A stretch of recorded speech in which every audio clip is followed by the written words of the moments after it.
I second that. Great, thank you. All those in favor? Aye. Opposed? Great, thank you. Let's move on to just the quick check-in. I can go ahead and begin. I am delighted that I am still getting string beans from my garden and tomatoes. So it's kind of late in the season to be able to have this much productivity. So I'm grateful for it. I also wanted to announce that there's a tree summit in Lake Oswego at the Mountain Park Clubhouse on Saturday at 9 o'clock. If anybody has an opportunity to go to it, I'm going to be attending a Northwest Social Justice for Educators Conference at Park Rose High School that day, so I won't be able to attend. But if somebody else could, it would probably be informative just in terms of thinking about the tree code, but just in general to know about it. Kate, why don't you go next? All right. Everything's going well over here. I'll just say I sort of tweaked my back today, so I'm probably going to turn off my video so that I can stand up and walk around, but I'm fine. It just feels better to stand and stretch. So if I have my video off, I'll still be here. Okay, thank you. Hope you feel better quickly. Who would you like to go next, Kate?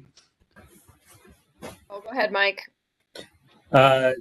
I guess the only thing that I'd really have to share at the moment is our pumpkin patch is being quite productive. I think we are up to a count of 60 pumpkins for the season. Oh. So when you have 60 pumpkins to deal with, you have to start getting creative. So I'm currently in Pennsylvania visiting my wife's family, and we packed a few pumpkins to bring along and pawing off on family members. Wait a minute, you flew with the pumpkins? That's right. Long distance pumpkins. That's great.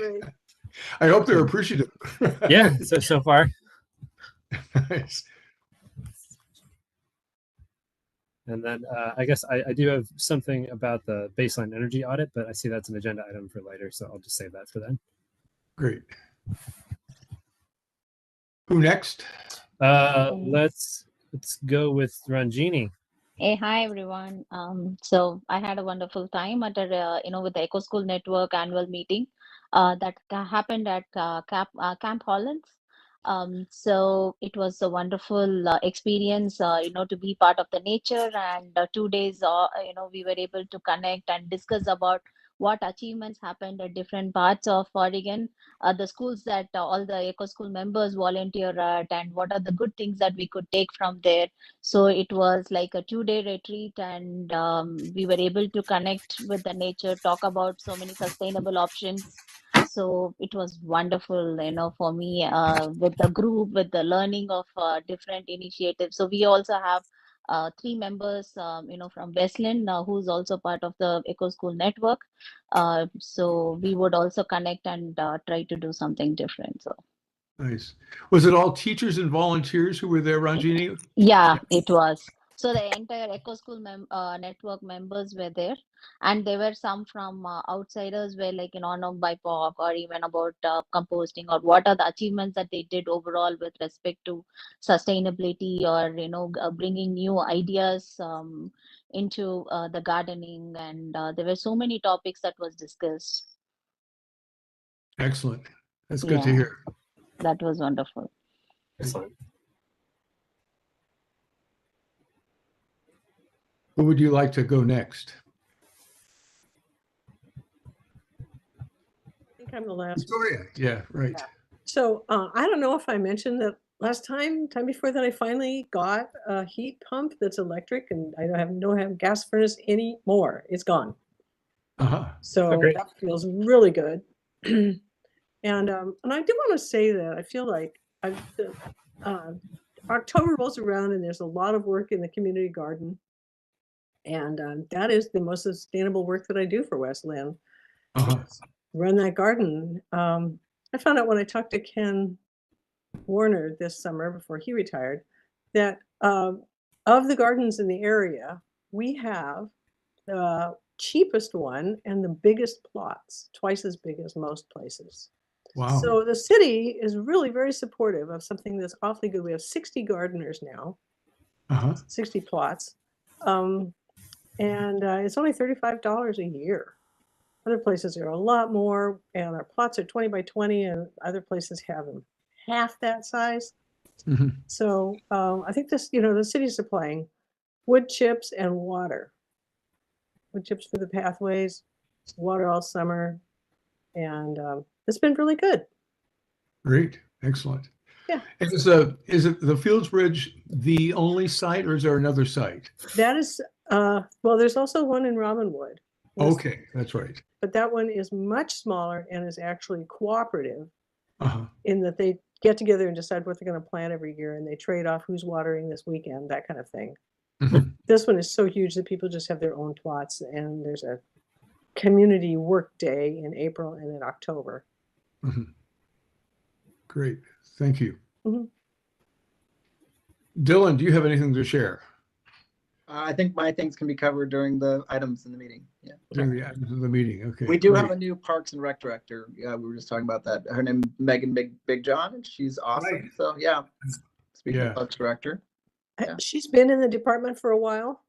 No, she just started this Monday, but she Where's has it lots come of from? parks experience from Lake Oswego. Oh, all right. Yeah, there's an article, I think, in the paper about her like a week or so ago. Yeah, that's nice. It's good. So Chris or Josh, anything that you would like to share just in terms of like fall activities, things that we should know about?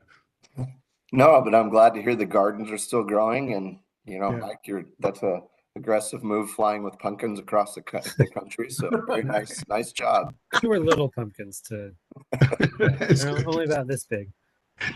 Not the 2,000. I think there was one that weighed 2,000 pounds that was in a contest that I heard about a couple of weeks ago. It was pretty amazing. It was like a gigantic pumpkin. Wow.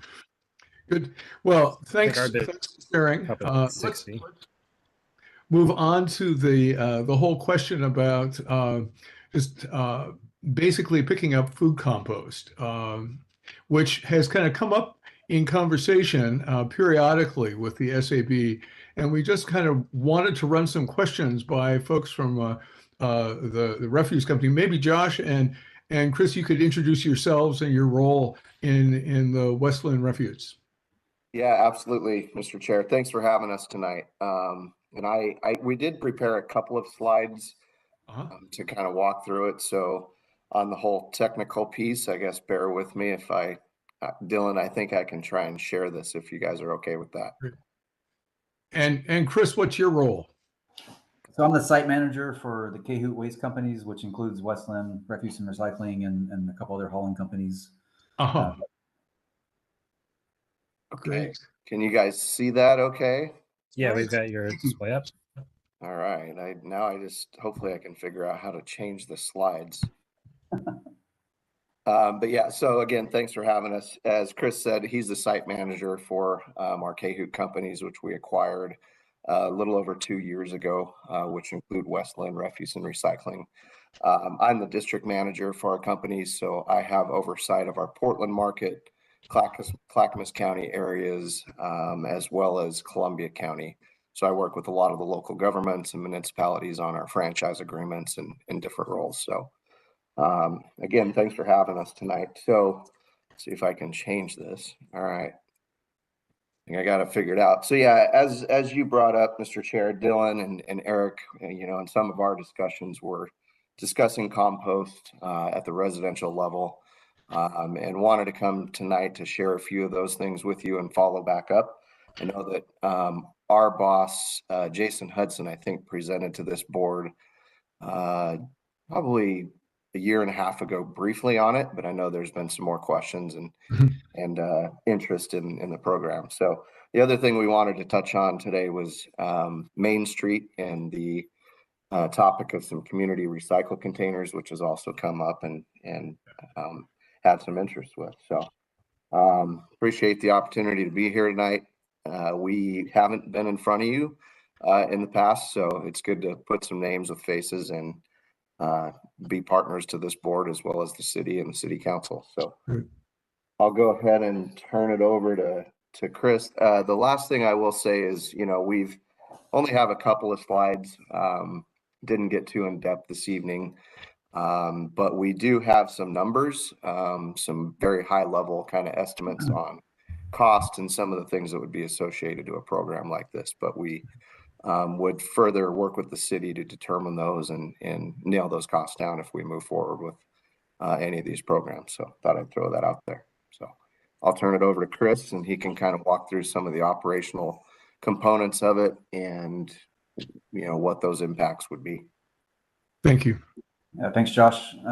As Josh said, we appreciate your time tonight and being able to speak with you guys about all of this questions you have on these. The biggest change with adding food waste to the current compost program or yard debris program would be the disposal costs. Currently, we take all the material to Canby Landscape Supply in Canby, and we're paying $10.50 a yard, which pencils out to about $32.81 a ton. If we add food into the program, that would require us to take it to Metro South transfer station, and their fee is significantly higher for that material. It's at $86.15 per ton, plus a $6.75 transaction fee per load we take in there.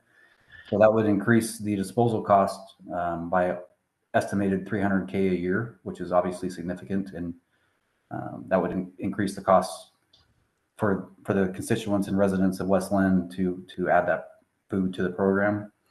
The other changes would be going to Metro South is also a little more time consuming for our drivers and trucks.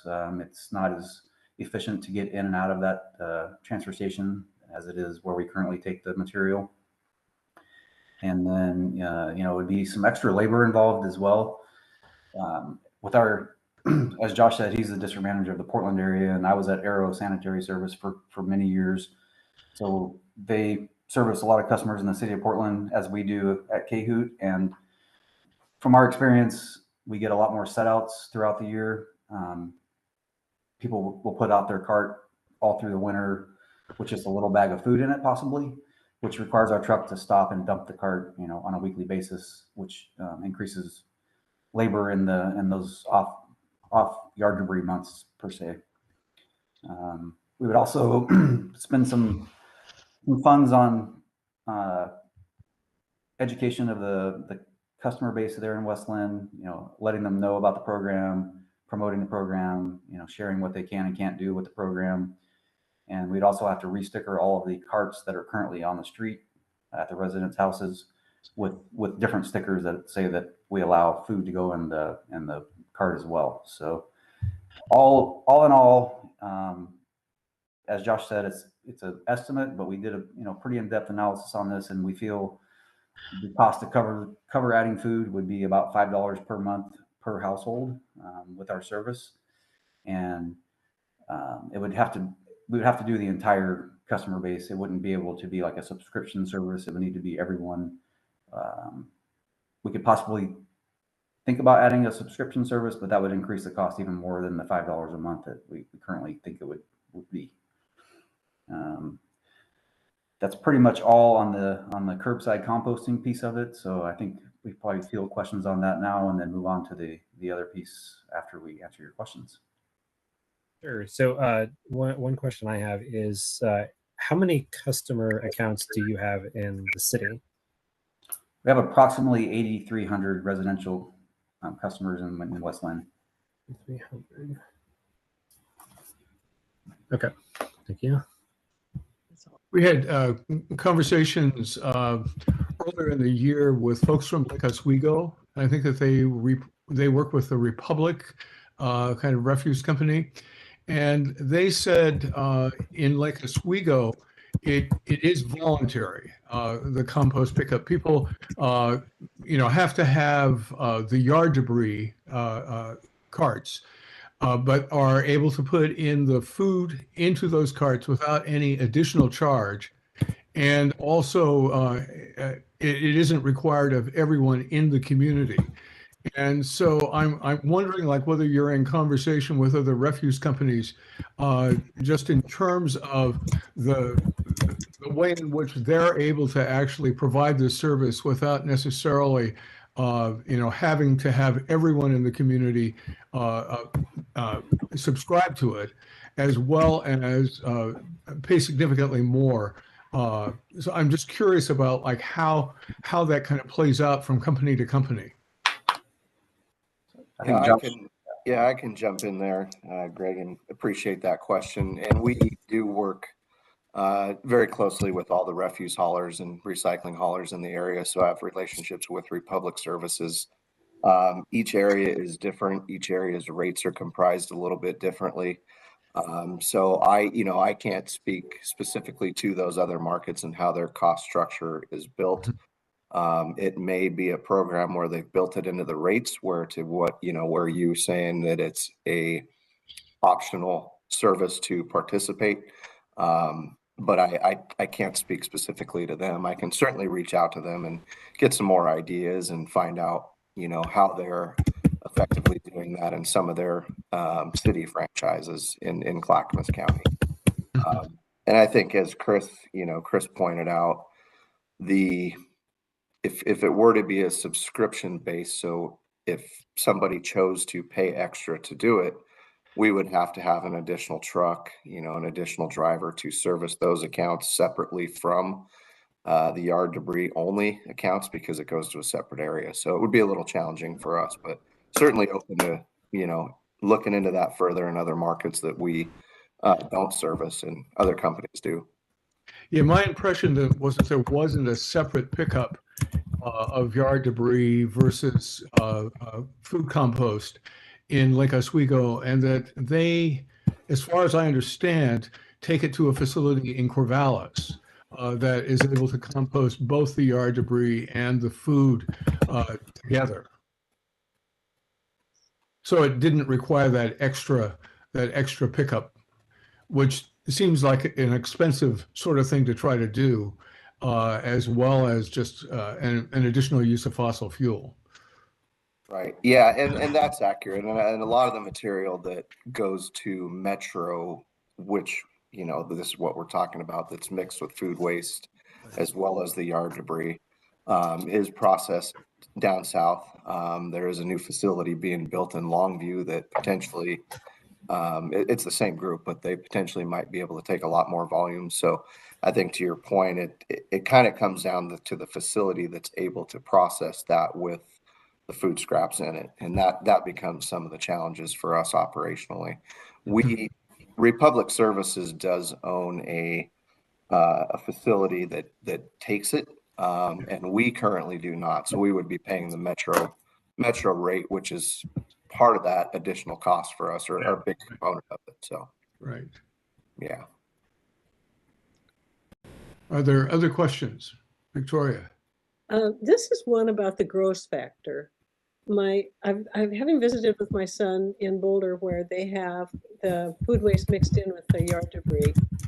That bin is so full of maggots and so vile and smells from 40 feet away, all right, 20, that I'm wondering if that is anything that anybody's discussed who's already getting that service. Yeah, well, I think the reality is it's been discussed, certainly internally with us as well as our customers. The material does become, pretty pungent, and especially in the summer months when it's pretty warm out. So I think that's a concern, is the smell, as well as, a lot of folks that mix these materials have that same concern at their household, right? The smell and maggots and so forth. And so it results in a lot more cart cleaning and cart replacement on this type of collection, which does become, additional cost for our company as well as the ratepayers in the city. So there is some truth to your comment or question, for sure. Are you doing food waste pickup with yard debris in any of your other communities that you work with? Just the city of Portland.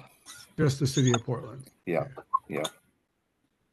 they kind of curbed the cost by going to every other week trash service, which wasn't a popular decision with their residents, but that's how they kept the cost down for adding food into the program. Well, and I heard that like one of the selling points in Lake Oswego for kind of moving to this service was that it was going to reduce people's trash on a weekly basis by 30 to 50%. And so folks were able to actually kind of reduce the number of pickups of their household trash, non-food and yard related, and have smaller containers and paying less money for that. Have you seen other refuse companies that are doing that kind of incentive for folks to kind of move in this particular direction? Yeah, I think that's an option. With our company, we offer a couple of different cart sizes, right? So if you currently have a 65 gallon and participate, you could drop that down for a cost savings. But I think for us, where we don't service or provide this service in anywhere other than Portland, it's challenging to compare it because of that every other week garbage service in the city of Portland that, as Chris alluded to, has had its own challenges, but was also a way that they reduced that cost to cover that. So I think there are options to reducing your garbage service with some smaller containers, as I mentioned. So yeah, thanks. That's useful. I had a couple of questions. My first one was related to that decrease in garbage cost. Does the company see a decrease in garbage cost if you're moving 30% less garbage? And does that offset at all the increase in the yard waste compost cost? I think it would be, up to the customer base. If they, reduce their cart size, then we would see a reduced cost in the disposal. But it would be up to the customer to realize I'm producing 30% less trash. I need to reduce my cart size to offset the cost of putting the food in the yard debris. I think she may be asking that, so every pound of food that goes into the compost doesn't go to landfill.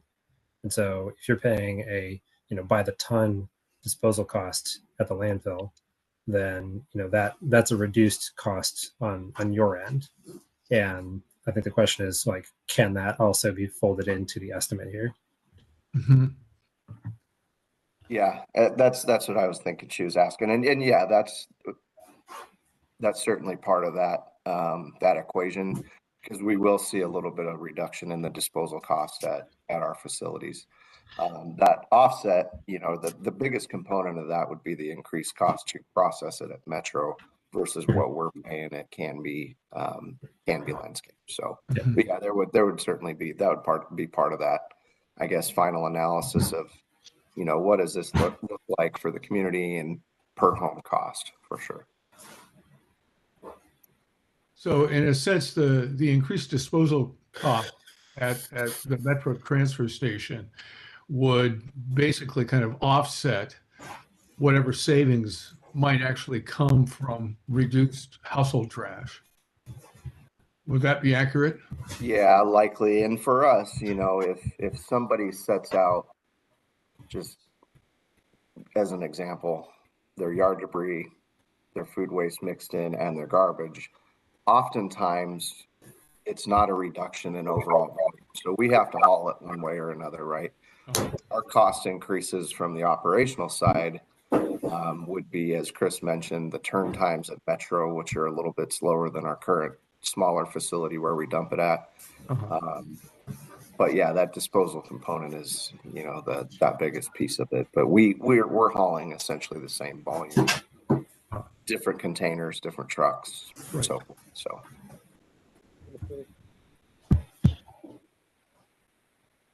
Are there any other questions? Yeah, my last question was, I know many businesses within Metro are now required to separate their food scraps from garbage. Does having that be added in the area change at all your capacity to do composting? Yeah, so that's a good question, and I'm glad you brought that up. We, let's see, Dylan, what was it? Several months ago, we had came before the city council and talked about Metro's food waste collection mandate for commercial businesses. So there are businesses in West Linn that have we've begun providing the food service to them. The biggest difference there for us, it wouldn't change anything with what we're looking at for the residential side, because that is not mixed with yard debris. That's food waste only. So those are separate routes, separate trucks that collect that material. And we are doing that throughout the metro area. And there were 3 phases of implementation based on how much food you produce, whether or not you're mandated to have that collection service at your business. So, but yeah, it's a different type of service when it comes to having that separate yard debris component. Okay, thank you. Yep. Any other questions?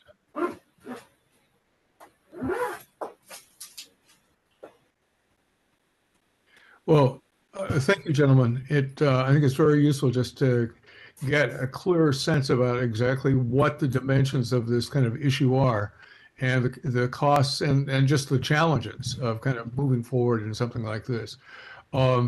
I guess last question that I have, can you imagine a situation in which you wouldn't necessarily have to take the yard debris and the food scraps to Metro? Are there any other sites, like for example in Longview, that would be available that would not be as expensive as the Metro dumping charges are? Yeah, that's a fair question.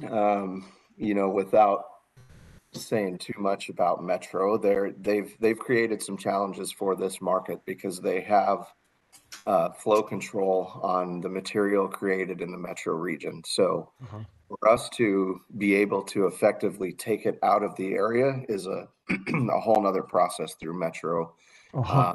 So yeah, the future of Metro is interesting as far as the volumes go and where all this material goes. For us to transport just that, food waste alone or yard debris alone would not pan out, or wouldn't make financial sense versus taking it to Metro because of how close they are. Metro is responsible for then transporting that material to other secondary markets where it's processed. So volume in the whole Metro region is very controlled and kind of regulated through their organization. So, do you have a sense about how Lake Oswego is able to, transport their yard debris and food scraps to Corvallis? I don't, because I don't want to speak for Republic Services on they have. What I imagine their company has, or their facility has, is a non-system license where they've gotten approval to take that material outside of the Metro boundary. But I can certainly talk to them a little bit more and get some more information on how Republic has done it in those other markets. Yeah. I think that comparison I find is, it's just useful just to kind of see that there are, people have kind of figured out how to skin this cat in different ways. So it's a tough one. Yeah. Ranjini, did you have any questions, or Dylan?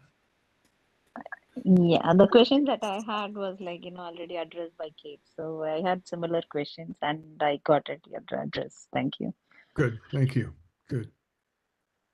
Well, thanks, Chris and Josh. Really appreciate spending part of your Thursday evening with us, and thanks for your work in town. We'll kind of continue talking about this issue, and we'll get back in touch with you if it makes sense to bring something to the City Council.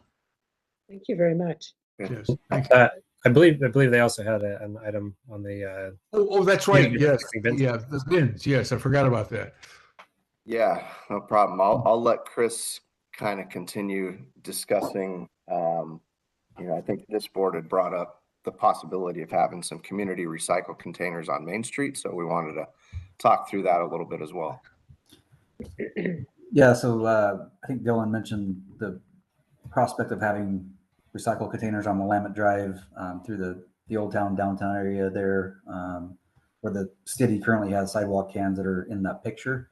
Mhm. We we'd be more than happy to provide that service at no charge to the city, as long as the city provided the cans like they provide for the trash.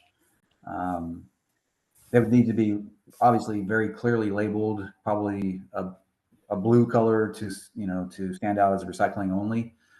Our biggest concern is contamination. We feel like people don't pay that much attention when they're using sidewalk cans as the one pictured here.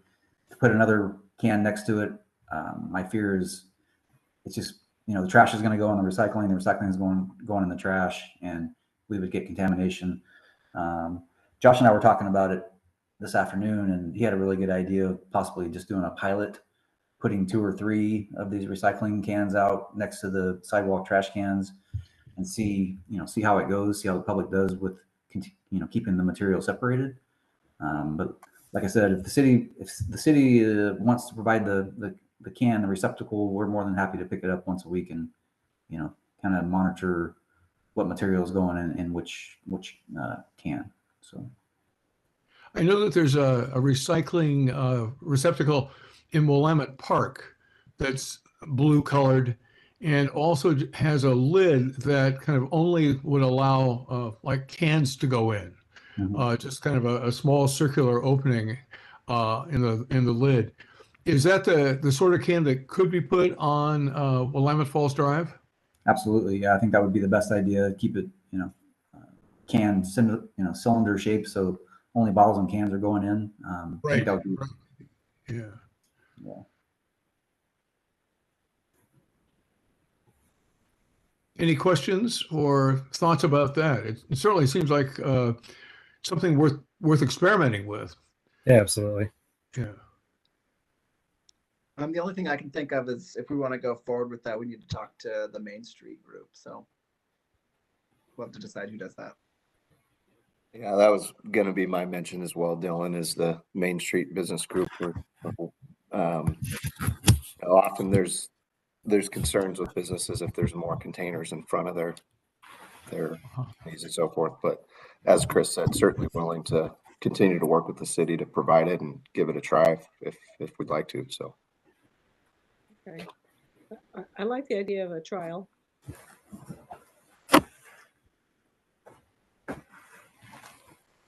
And Dylan, would it be like the SAB that would talk with the Main Street group, or would somebody from the city staff kind of bring it up, or would it be the sort of thing that one of us could come to one of the meetings of the Main Street group and just kind of lay it out as a possibility?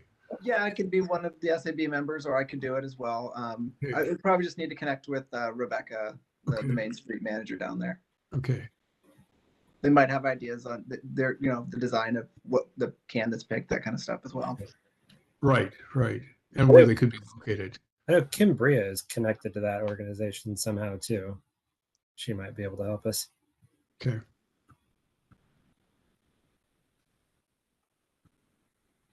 Any other questions, comments?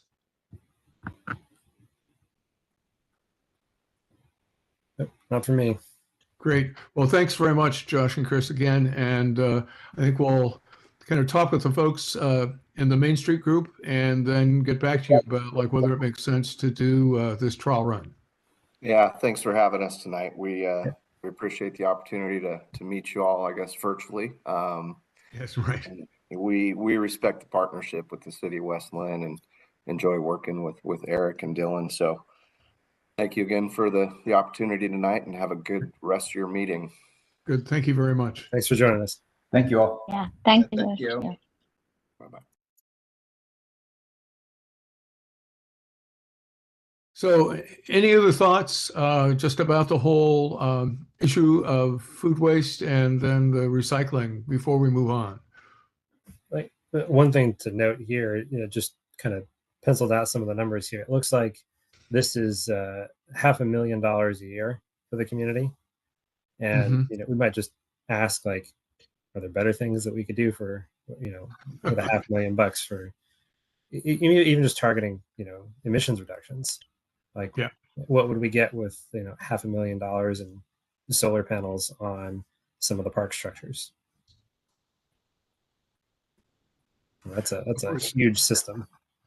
And the issue is like how one accesses that $500,000. Yeah. It's not like it's just, you can't just go get it. No, right. Mike, that's individual property owners $500,000. It's not city $500,000. Yeah, right.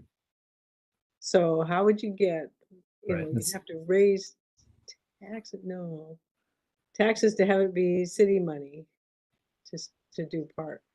So there's, along the same lines, I just want to know how much greener are we getting for the buck? Yeah. And So what's the reduction in carbon emissions for that $5 per family? I've got an answer for you. Actually, I was kind of penciling this in.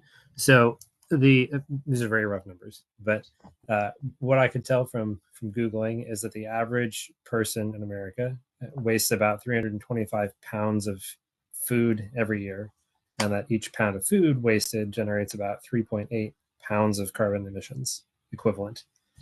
So across the the population of West Linn, it's about 30 million pounds of carbon emissions avoided.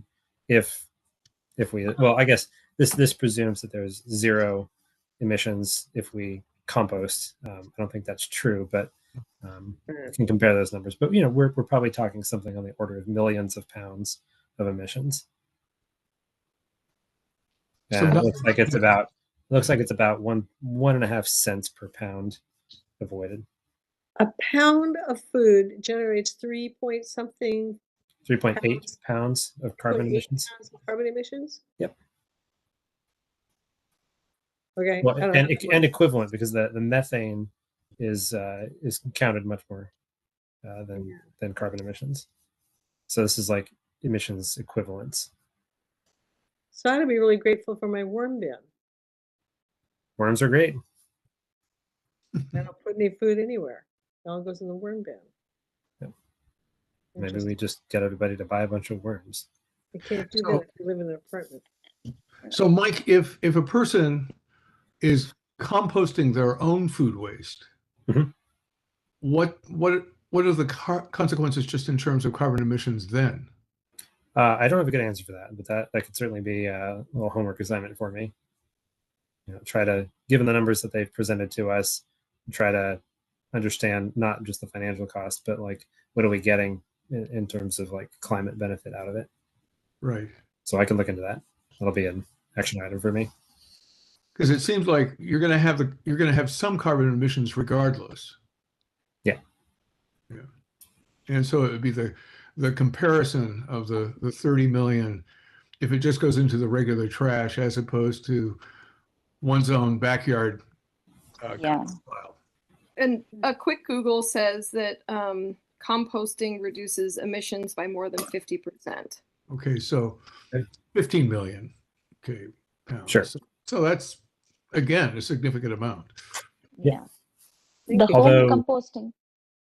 We may also need to distinguish between like industrial composting, which I think is often like heated composting, and backyard composting, which is there's no fuel input to it. We can get into the weeds pretty easy on this, I think. Yeah. I'll try to get something approximating an answer. Good. I'm just kind of looking at the remainder of our agenda and realizing we should probably move on if we're going to hit most of the topics that are here. So if people are comfortable kind of basically continuing this discussion at a subsequent meeting, let's move on after we've got Mike's information and we can kind of figure out whether this is something that we actually are interested in pursuing or not. But I think the cost benefit really is worth taking into consideration. So the next thing that we wanted to talk about is the resolution that Mike and Victoria and Dan put together about the replacement of fossil fuel burning tools, vehicles, and appliances with those that use electricity. Did folks have a chance to review that? Yeah, there's interesting stuff there. Lots of whereases. Yeah, lots of, yeah, it's looked official. Yeah, I guess the desire was to just come up with something that resembled a standard like council resolution, and then at the bottom have something that was hopefully clear enough to make it so that it's like we're not saying that council isn't going to allocate funds right now to replace stuff that's still operational. So this would just basically be council resolving to direct city staff to replace things like natural gas furnaces with heat pumps and things of a similar vein. And then if we're all good with where it is, then we could pass that along to council for them to adopt if they wish to. Are there any particular phrases that anyone would like to revise or drop? No, I want to commend the last one though, emphasizing the city's unwavering dedication to sustainable, environmentally conscious and resilient future. That is an awesome sentence. Hopefully they agree. Peter Rongini, do you have any thoughts about this? Sorry, not much information about it. Yeah. No, I had a chance to look at it and I didn't have any questions or changes. Good. Okay. Do you feel okay about trying to move it on to the city council? Yes, definitely. yeah. Yeah, I agree. Okay. Would that be something that like Dylan would convey to the council members, or would it need to go to Leo, or? The way we probably do, I would take this resolution and put it on like our standard form, and I'd have to do like an agenda report and essentially get it scheduled for the council. And then it would probably be good if somebody from SAB or a couple people from SAB presented it, because they're probably going to have questions and things. Just off from Mark, because we have talked about some of this, especially landscaping equipment. That's something that's popped out as an issue in the past. And I know our Parks Department kind of has done some demos with going battery powered. For one thing, they don't have the storage space for like charging batteries. They are very limited in their like tin structures that they have out there. So that could be an issue, and something we'd need to kind of check in with Parks, that piece of this, if the goal is to, anytime I'm sure they get rid of gas things all the time and replacing with batteries. That's the most significant thing I can see being an issue. Yeah, I imagine there would be some head scratching about that like transition period where you've got both. It's simpler to have a fleet of just like one or the other technology, I'm sure. So I think that'll give our park staff some pause, trying to go all battery powered, and there's issues with charging during the day, and they'd have to come back, and all that kind of stuff. And maybe don't last as long as gas powered and not as powerful, all those kind of things. Didn't I hear about it possible to put the charger in the truck so that you can have, say, 2 blowers and the battery charger in the truck with you and just swap them out while they're recharging? It's possible. The landscaping service that we use at our home is they use all electric equipment, and they've got like a little trailer, and they've got their battery charging set up in the trailer, and they've got a solar panel on the top of it. So it can be done. Yeah. Dylan, you said you need to rewrite it to fit the form for the city. So is that something that you should do, or do you want one of us to do that? I can do that. I'm just saying, like, the one thing I think will be the problem is the landscaping equipment thing. Like, does it include, Parks has, those big mowers where they mow big parks, right? And, things like that. That's a significant change to try to get battery powered stuff. And I don't know. I think the resolution could be revised to, include a phrase like, where available kind of thing. Because like I don't, I'm no expert in landscaping equipment, but like the big mowers they use to mow down like the soccer fields at Mary S. Young, like I've never seen anything battery powered that's that big. Yeah. We're talking like leaf blowers and stuff. I think are more the concerns, especially things with like 2-stroke engines. The gas-powered leaf blowers, like those things are just terrible. Well, then this needs to be more specific to say that we're more focused on 2-stroke engines and not so much on large mowers. Right. Well, we could consider splitting this into 2 and doing one that's more like landscaping equipment focused, and another that is like, like building appliances, hot water heaters, furnaces, and the like, as well as vehicles. Yeah. I didn't include vehicles in this because I thought that there was some intent by the city already to focus on replacing the fleet with electric vehicle. The Clean Cities Columbia Willamette Clean Cities Coalition and the like, and that this was more about appliances and stationary equipment. But we could divide this out into multiple different versions so that there can be a little bit more. If council wanted to adopt this, the direction could be a little bit more specific with respect to the various technologies here. Do you think it would make sense to kind of break it out in that way and present this one that would primarily focus on like appliances and furnaces to the city council, and then kind of enter into some conversations with folks in the Parks Department and find which of the equipment would be easily replaced with electric powered tools rather than fossil fuels, so that we don't have to worry about the mowers. I can see how that would be a pretty major stumbling block. Yeah. I can think breaking it apart would be a good idea. Yeah. Talk to the Parks and Rec first before we make a recommendation. Right. Is a pretty good idea. And also, do we need to talk to the advisory board for Parks and Rec? Which advisory board? For Parks and Rec. They have an advisory Parks and Rec. I don't know. Couldn't hurt. I think since it's more of a maintenance thing, it could just be something we could talk to staff about. Good. Okay. And if they needed to, they could check with the Parks and Rec board through that road too. I think it'd be nice to meet the Big John. What's her first name?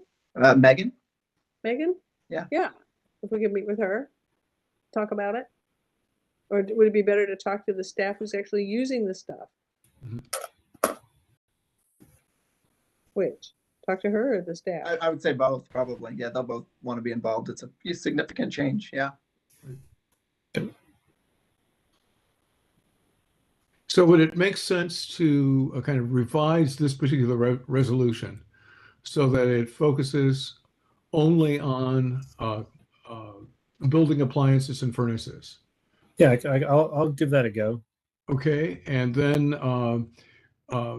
maybe between now and our next meeting, you or I or Victoria or anybody else on the committee who wanted to could meet with the folks in the Parks Department and get some clarity in terms of what they would see as a reasonable kind of approach to moving towards more electrically powered tools, and frame the resolution in such a way that it would be acceptable to them.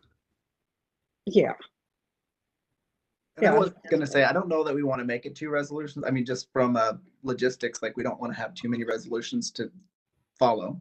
So I think they're close enough. If we could just somehow break out landscaping more detailed or within this one, I think it would work. Yeah.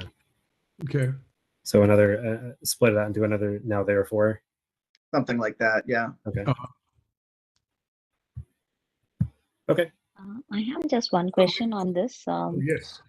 Yeah, during winters, how effective would this be? Like, using fossil fuels or anything related to furnace? Would any of it impact during winters? I imagine there's a lot less use of this kind of landscaping equipment during the winter. I know that there's But concern, extremely like, with the temperature control or with the scenario that happens over the climate, like, I would like to know or understand how effective would it be? Will something, add up because of the climate change? In terms of effectiveness, are you I'm just trying speaking to to the understand, yeah, about it, or trying to gather more information about it. So, is this with respect to the landscaping equipment or the replacement of like appliances in the buildings, or yeah, the landscaping equipments, and the use of fossil fuels. so I think the idea would be that this would, you know, reduce the amount of fossil fuels that are used, and beyond that, you know, particularly with respect to the gas powered leaf blowers, the emissions that those things put out, like they're like one little leaf blower running for an hour is like, what did that article say that Greg put? It was like driving a Camry down. Yeah, I mean, they're like, it yeah. it defies like explanation. I mean, I know there's an explanation for it, but it's like you read it once and you're like, no, that can't be that bad, but they are. It's and I mean, like I imagine that the you know the people who are operating these equipment, you know, they're constantly exposed to these, you know, really noxious emissions that are just really bad for them. And like Yeah, I don't like the idea that, you know, the people that are working to keep our community clean are doing so and like sacrificing their health for that.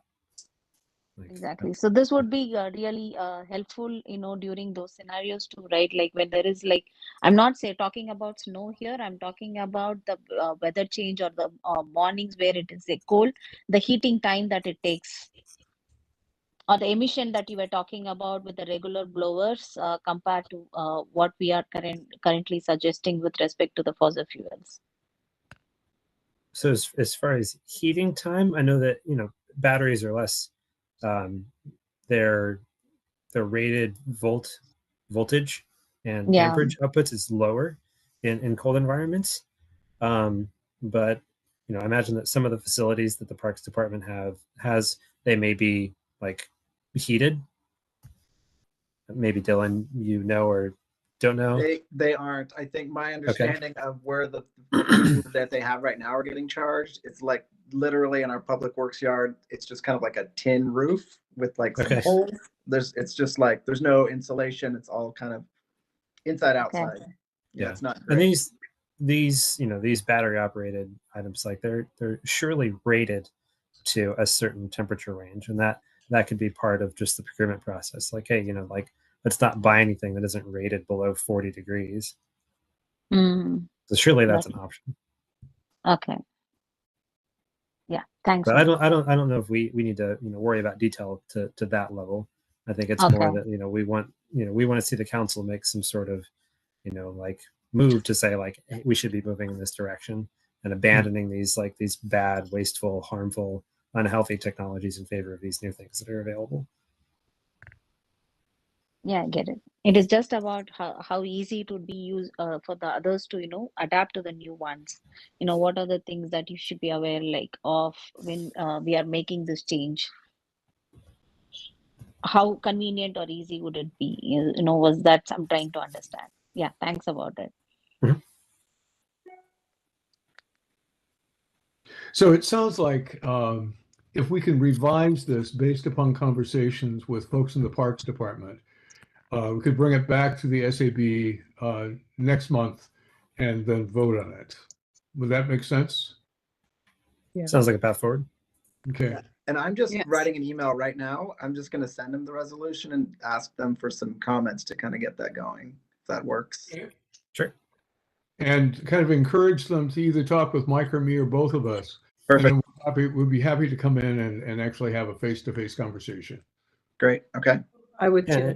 Oh, and Victoria as well. In case somebody else can't make it, I'm happy to. Yeah. Yeah, I think maybe one thing to like ask, just to kind of like springboard that conversation, is, you know, we're not trying to like force this on them, but like, you know, if they can be brainstorming, you know, things that would enable this change, like what makes this make sense for them. You know, it's The big first ideas. one, the first one that comes to mind for me, I mean, we're designing the new public works operations building right now. Yeah. That would be a logical time to be able to have like a bay for charging batteries. Yeah. And that's, Yeah. you know, Yeah, it could just be not that integrated far into off. the design. but it'd be something that need to be incorporated into the design that's happening right now. So Okay. Yeah, exactly. Yep. That's perfect, Dylan. So I think if we can just get this conversation going, I think more than anything else, we were interested in trying to present some low-cost options for the city so that the SAB can be making some specific kinds of recommendations that might actually be adopted. So are we ready to move on? I think in the interest of time, yes.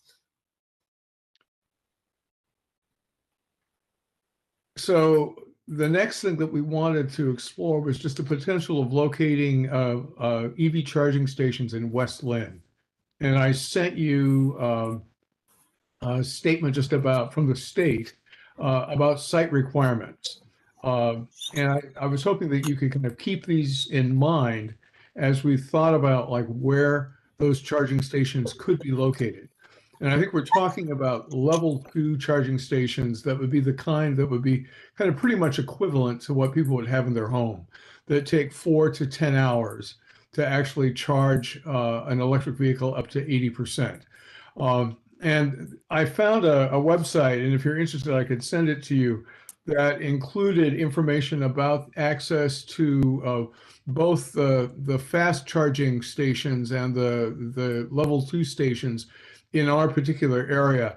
And there's one fast charging station over in Gladstone.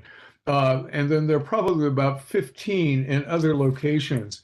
So, and those other locations really involved just a wide variety of different places, like West Linn City Hall, Providence, Willamette Falls Medical Center, Ottotown, GMC, 2 Walgreens, the county offices up on Red Soils Road, Ron Tonkin. So those are the areas like There's within one at about the REI. 4 miles. There's one at the REI in Tualatin. At the REI in Tualatin. I guess a bunch up at Fred Meyer in Oregon City as well. So there are increasing numbers of charging stations here, but very few fast charging stations, and in part because they cost so much. Fast charging station costs $50,000 for the equipment and about $15,000 for installation, compared to a couple $1,000 for installation and the equipment for level 2. So the level 2 is much less expensive. Mm-hmm. But I think what would be useful for the city to have from us is just an idea about different locations where they could actually be placed. And so I was just curious, Dylan, do you think if we were to suggest 7 or 8 possibilities, 4 or 5, what do you think the city is looking for in terms of a recommendation? Sorry, you kind of broke up. How many locations? Is that what you're asking? Yeah. I don't know that they're looking for anything specific. I think it would just make sense. I think in my mind, yeah, it'd probably be a handful of top, 5 or so, or less maybe. It's going to be, we're going to be trying to find grant funding, and we're not going to just be able to find tons of it. So it's the most, we're going to target it, to the top 2 or 3 maybe even. Right. So like, I was just kind of thinking of sites that potentially kind of meet the requirements that the state lays out, although I'm not positive that they have dusk to dawn lighting, all of them. But I was thinking like downtown Willamette would be a good place for a couple of them. The Park Rose hardware store parking lot off of Blankenship. In addition to having a couple of charging stations at City Hall, more up in the Safeway parking lot at the top of the hill. Market of Choice lot and the Walmart parking lot were sites, commercial sites primarily, that could be used. In terms of public sites that could possibly be used, maybe a couple more state charging stations at City Hall, maybe 2 to 4 at the police station in Willamette, and then maybe 2 in the library. So those were ones that just kind of came to mind as I was kind of looking at the requirements, and places that was close to where people are traveling, as well as close to 205. Yes. I'd like to see them distributed, evenly or along the north-south spectrum of West Linn spectrum, where we have as many in Old West Linn as we do in the Robinwood area. Well, I don't know what it's called now. So like maybe one at Walmart, one at the library or market of choice, one up by Safeway, and one down in Willamette? Something like that. Uh-huh. I also feel that we really should, I don't know where all the biggest apartment dwellings are, but if we could get them where there are a lot of people in, they don't, anybody with a house and a garage can do their own.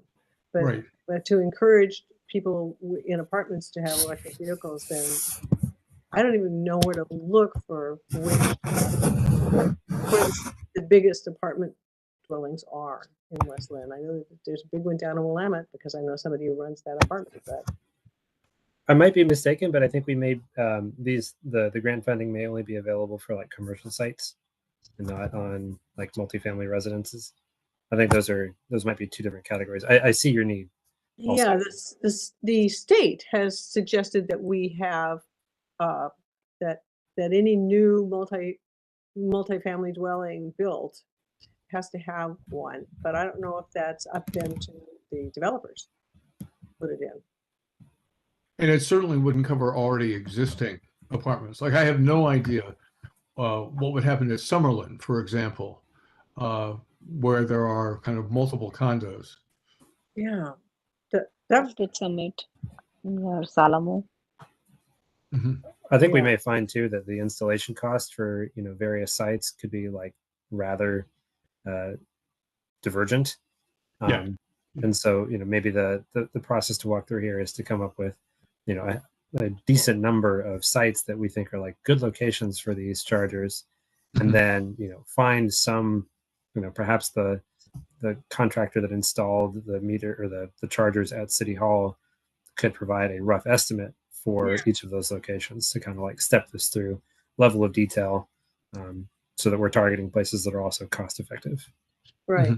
I like the idea at the library, but the parking of the library is already so crowded that it should cross the street at that back lot might be a better place for it, but that's somewhere hidden. Yeah. Okay. So anyway, I just like to see it spread evenly out with the population. Yeah. When I was reading about like the challenges of doing this for commercial establishments, their power panels are oftentimes in the back of the store. And so it's not like where people would otherwise be normally putting their cars. And so the costs of actually, getting the wiring out to the parking lot can be expensive as well. So it's not a slam dunk sort of thing, just in terms of the challenges of actually getting the electricity to the charging station itself. Interesting. But I found some useful guides that actually one was almost 10, 12 years old that had come out from the feds with regard to actually siting charging stations. So I think there are things there that are potentially useful. Would it make sense to form a small subcommittee that might kind of look at some of these materials and then come back with a recommendation? Yeah. Makes sense to me. Yeah, I agree. Yeah, I agree too. Would anybody be willing to sit on that subcommittee and then kind of bring some recommendations back to our? So okay, Mike and Victoria. And I am too. Okay, Kate. Okay, great. Yeah. So if you can find a time to get together in the next month, please do so, and I'll send you the information that I had found today. That might kind of provide a little bit more guidance than what I'd gotten from the state with regard to the site requirements. Okay. Okay. Yeah.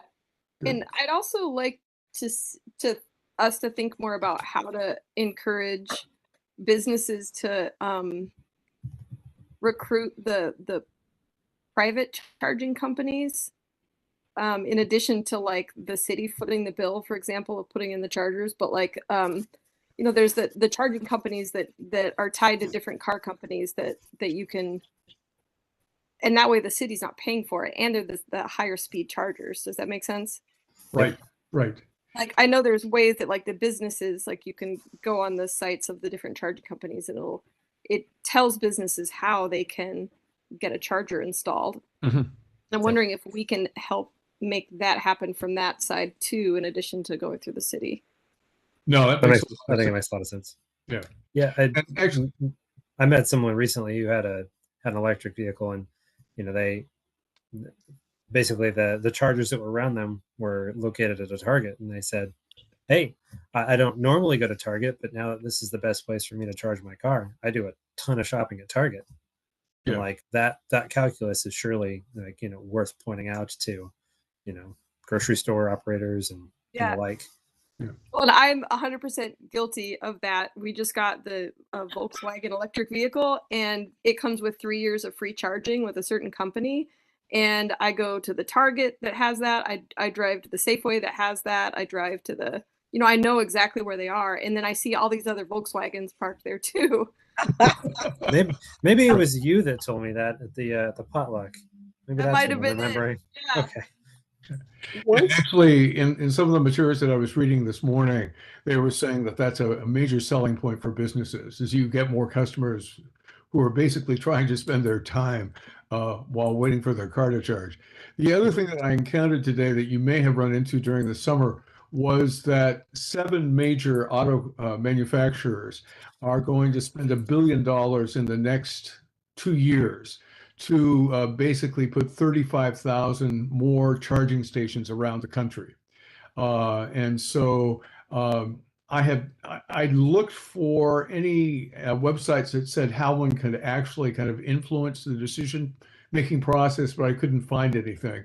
But there is an effort on the part of GM, BMW, Kia, Honda, and Mercedes-Benz to basically kind of invest in charging stations, because they found that the sales of electric vehicles have kind of flattened because of the fact that people are having so much trouble finding those charging stations, so that the manufacturers are realizing that if they're hoping to actually realize benefits from their investment in the creation of electric cars, they've got to support the creation of charging stations in the way that Tesla did. That is such good news, Greg. Yeah. So that is out there and is happening. So it's just good to know that in addition to whatever the feds are supporting is available. If one of those companies can have a standardized plug. Yeah. That's the other thing that they're beginning to talk about as well, is that standardization. And I guess if there are ways you can get a kind of a converter to be able to use the Tesla stations when Tesla is willing to allow you to do that. So people are working on that. Good. Are we ready to move on? So we'd also been asked by the city to take into consideration the possibility of adopting a code banning the use of gas-powered leaf blowers.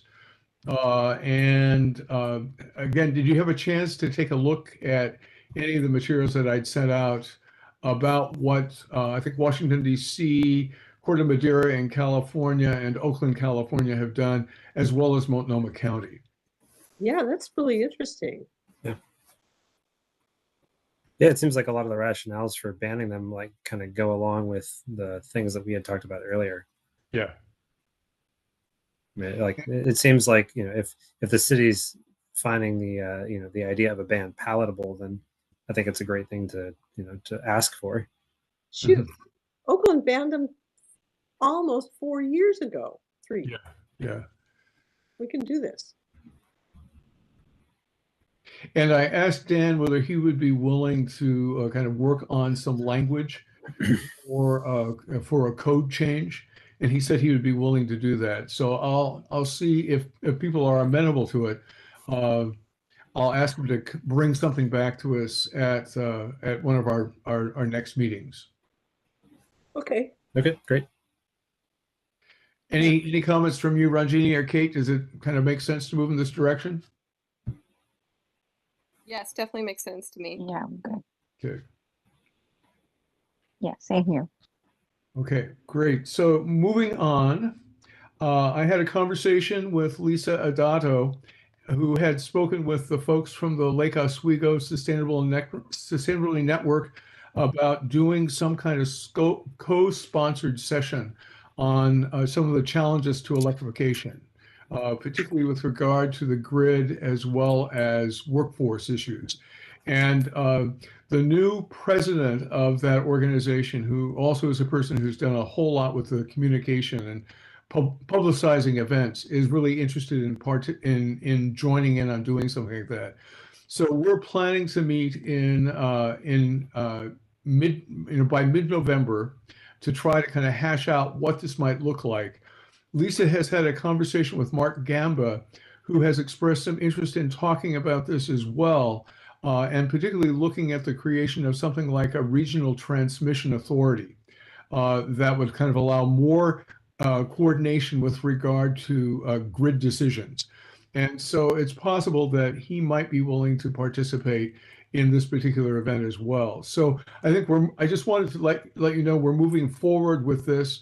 There's interest in the collaboration between Lake Oswego and West Linn around this particular issue. And we would probably try to have a meeting at Robinwood Station. So it would be kind of halfway between Lake Oswego and West Linn. I need some clarification. When you're talking about the grid and this area, are you talking about, what are you talking about? The electrical grid. Yeah. And the problem that with electrification is that oftentimes the grid is not ready to accept large amounts of electricity produced by either wind or solar. So we're talking about Lake Oswego and West Linn getting together to see how to work on this problem. Yeah, and particularly thinking about how we might be able to influence state decision-making with regard to policy making as it relates to electrification. And that would be where Mark. One of our reasons for approaching Mark Gamba, so that we would kind of know how to actually kind of influence this, because people are really kind of jumping on the electrification bandwagon, saying we've got to electrify everything, but the grid is not ready to electrify everything. And the grid is not ready to, by any means, accepting all of the alternative energy that could be produced. And that part of the problem is that the grid is primarily owned by regionally based power companies. And so it is creating just a wide range of dilemmas with regard to the whole electrification agenda. And so it just seemed like if people are at the local level encouraging electrification, we need to think about the broader issues that are going to make it very difficult to, in fact, do so. Okay, that's fascinating. Yeah. That's well, we're in the transition. Transitions are unknown territory. Yeah.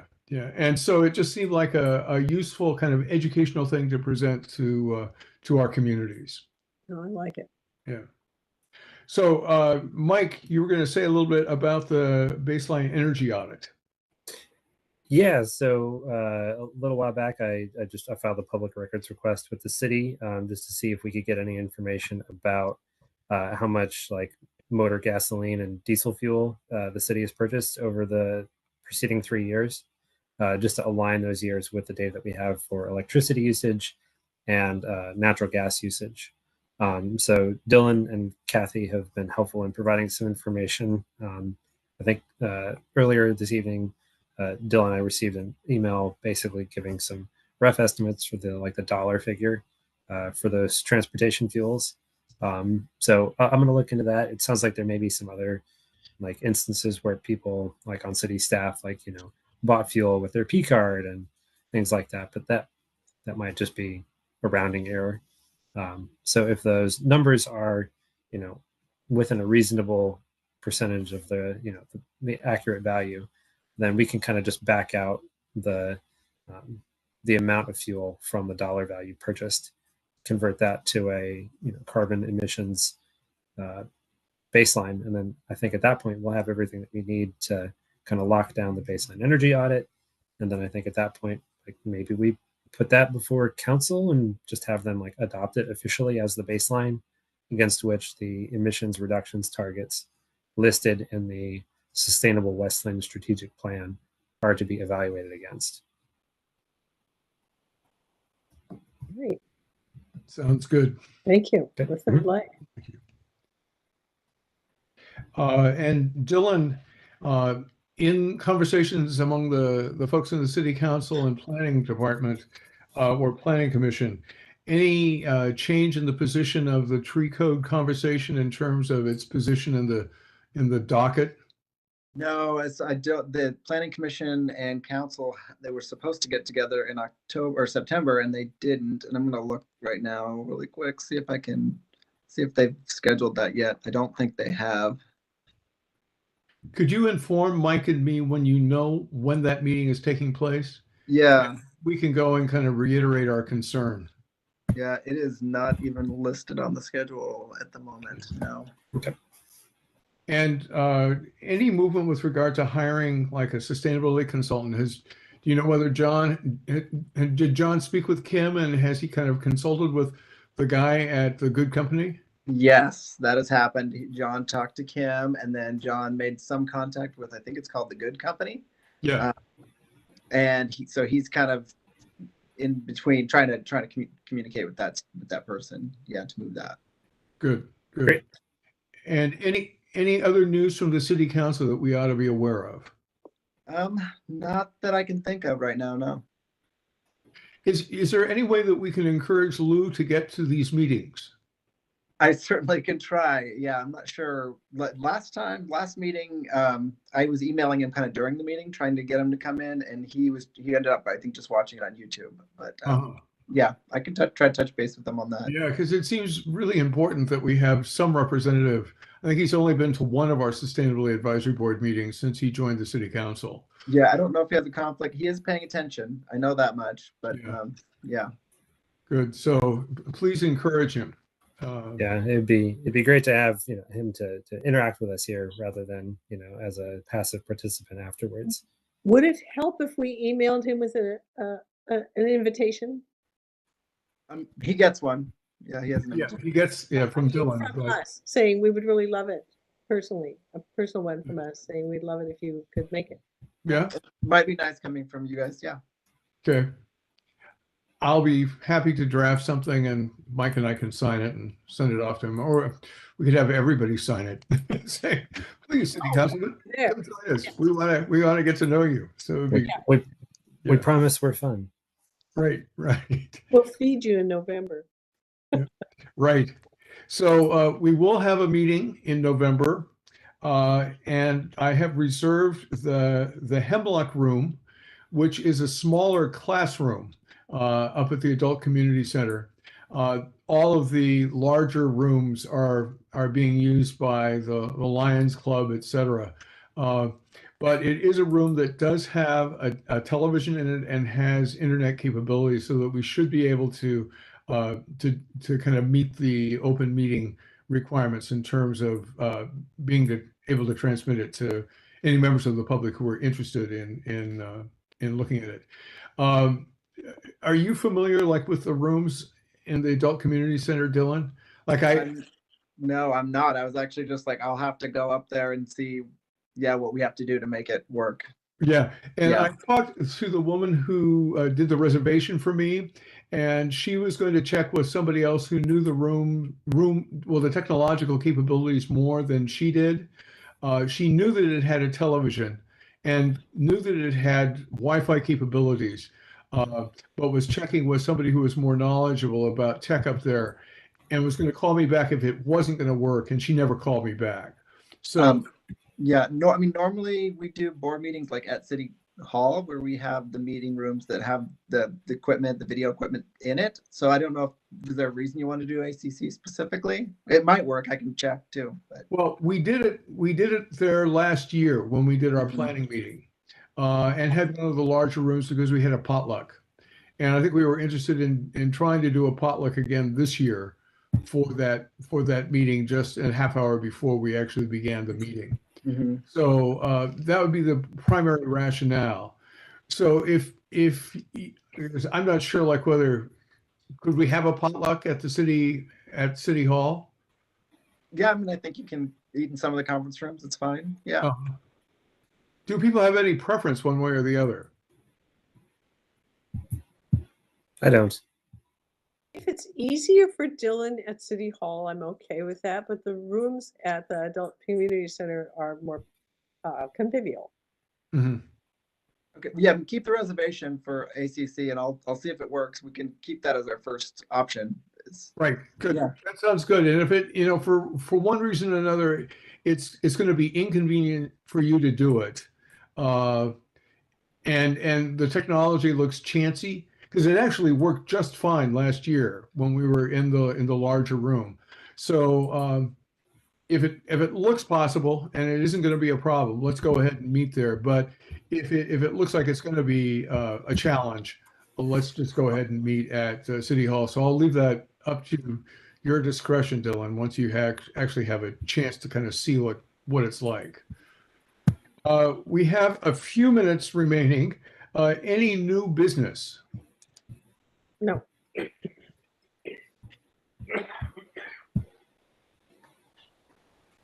Don't think I have any. Okay. So Mike, do you have anything with regard to action items? I do, and they're mostly for me. I've got signed up to try to get together a little bit finer look at the potential benefits to the composting, and to kind of put them side by side with the costs that this might require. I'm going to revise the resolution to make it a bit more specific with respect to the different classes of technology. And then we've got the EV charging siting subcommittee that we need to get together and start chatting through where we want to recommend. That's all I had for that. I guess there'd be one for Dylan to let us know where the most appropriate place for the meeting in November would be. Right. And then Dylan will kind of acquaint us if there's a planning commission meeting, and Mike or I, or both of us, can go to that. And Victoria, did you have something you wanted to add? It was that. Almost. It was the we meet with Parks and Rec. Right. Mhm.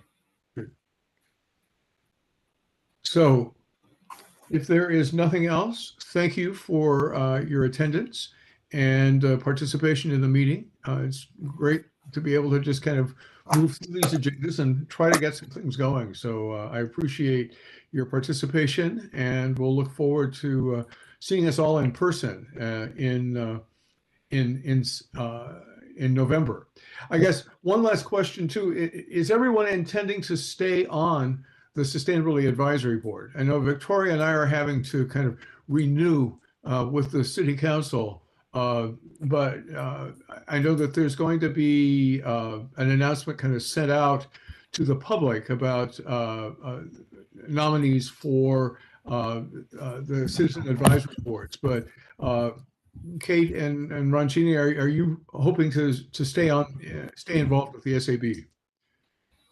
Yes, I'm hoping to. Great. Yeah, I need some time to think about it, because like I said, with the time that goes on with it, so I'm still thinking. Probably, I'll let you know soon. So I'm kind of not sure if I would be able to, because of the commute and the time that's going on. Okay, yes, good. And the meetings especially, yeah. Right. We've valued your participation. So yes, thank you. So let's bring the meeting to a close at 7:32. Okay, thanks everyone. And I'll send out a note just about kind of including information about last year.